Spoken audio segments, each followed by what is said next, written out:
দেখছেন হামলার পরের ছবি। হাসপাতালে নিয়ে গেলে চন্দ্রনাথ রথকে মৃত বলে জানান চিকিৎসকরা। শুভেন্দু অধিকারী আত্মসহায়ককে গুলি করে খুন করল দুষ্কৃতীরা। গাড়ি থামিয়ে মধ্যমগ্রামে গুলি করে খুন করা হলো শুভেন্দু অধিকারী আত্মসহায়ক চন্দ্রনাথ রথকে।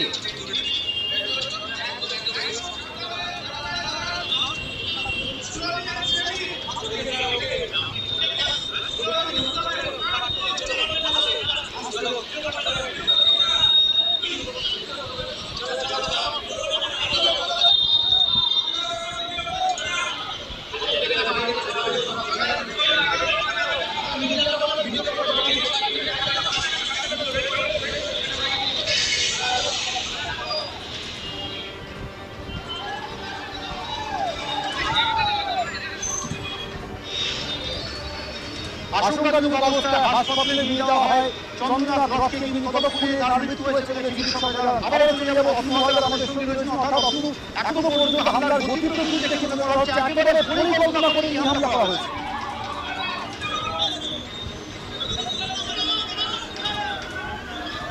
অথচ যেভাবে হামলা চালানো হয়েছে তার থেকে এটা কার্যত স্পষ্ট যে পরিকল্পনা করে পূর্ব পরিকল্পনা অনুযায়ী হামলা চালানো হয়েছে চন্দ্রনাথ রথের উপরে। কিন্তু যেটুকু প্রাথমিকভাবে জানা যাচ্ছে যে মধ্যমগ্রামে বিলাসিনী হসপিটালের কাছে যে ঘটনাটা ঘটে সেখানে চন্দ্রনাথ রথ যিনি শুভেন্দু অধিকারীর বিয়ে আত্মসহায়ক, সবসময় শুভেন্দু অধিকারীর পাশাপাশি থাকে, সঙ্গে থাকে। তিনি যখন যাচ্ছিলেন গাড়ি করে তখন তার গাড়িটা প্রথমে আটকানো হয় এবং তারপর গাড়ি লক্ষ্য করে সামনে থেকে দুষ্কৃতীরা এলোপাতাড়ি গুলি চালানো থাকে।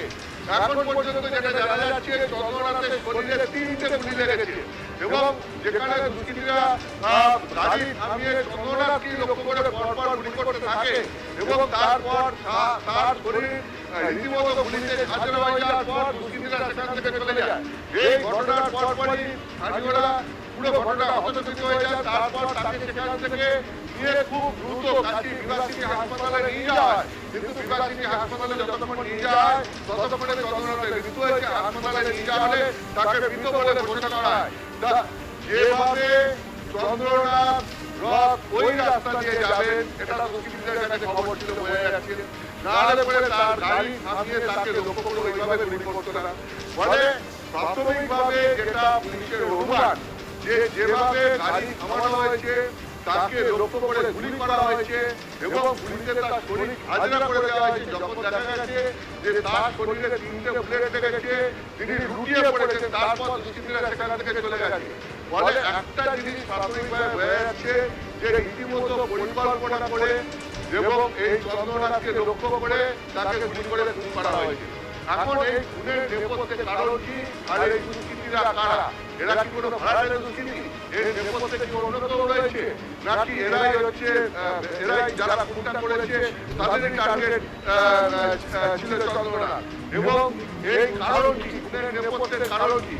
যেহেতু তুমি জানো যে বিপুল ভোটে জয়লাভ করেছে বিধানসভা ভোটে বিজেপি এবং সেই জয়ের অন্যতম কারিগর হচ্ছেন শুভেন্দু অধিকারী।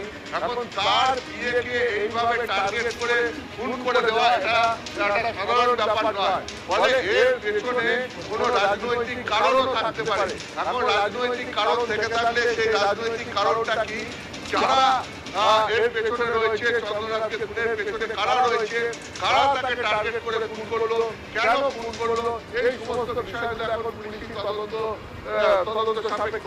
পুলিশের এসপি ইতিমধ্যে পৌঁছেছেন, আইজি স্পটে যাচ্ছেন, উচ্চপদস্থ পুলিশ অফিসাররাও যাচ্ছেন। সেই সঙ্গে সঙ্গে গোটা ঘটনার প্রাথমিকভাবে খোঁজ খবর নিতে শুরু করেছে পুলিশ। কিন্তু যেভাবে দুষ্কৃতীরা এই ঘটনা ঘটিয়েছে তাতে রীতিমতো এটা হতবাক করার মতো একটা ঘটনা যে শুভেন্দু অধিকারী